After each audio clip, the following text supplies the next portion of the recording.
Jadi bila kita melihat mana sokongan padu kepada realiti, sokongan padu pada suatu parti tidak lebih daripada 30% pun.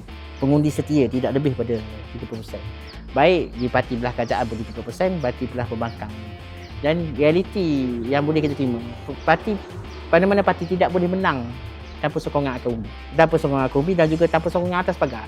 Jadi golongan atas pagar ni akan konsisten berada dalam tahap 40 hingga 45% yang akan buat decision hanya pada saat akhir ataupun 2 minggu sebelum pilihan raya.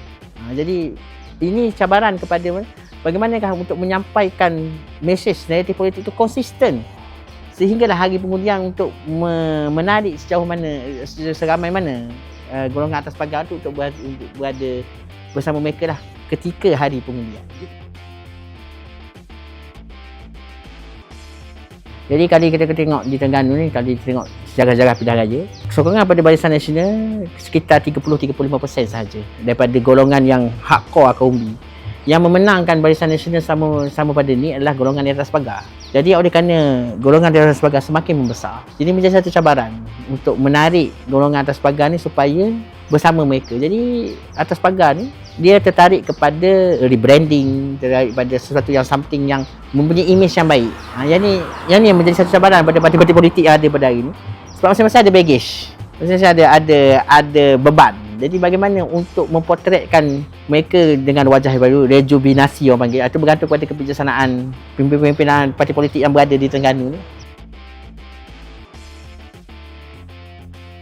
Mana-mana kerajaan, mana zaman Barisan Nasional pun ataupun PAS, Perikatan Nasional sekarang ni pun, sebab yang saya nampak ni pun tidak ada satu program yang betul-betul yang merangkul golongan intelektual. Kita tengok dia ada macam tadi kan, kita tengok PAS hanya menumpukan kepada program non-intelektual, race, motor dan sebagainya.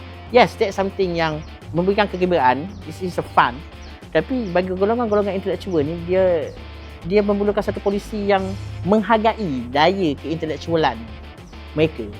Jadi di Terengganu ni tidak ada lagi mana-mana pemimpin yang mampu untuk merangkul pembudayaan menghargai keintelektualan, menyebabkan mereka ramai bergerak di luar Terengganu kerana tidak ada yang dapat merangkul ataupun menghargai mereka.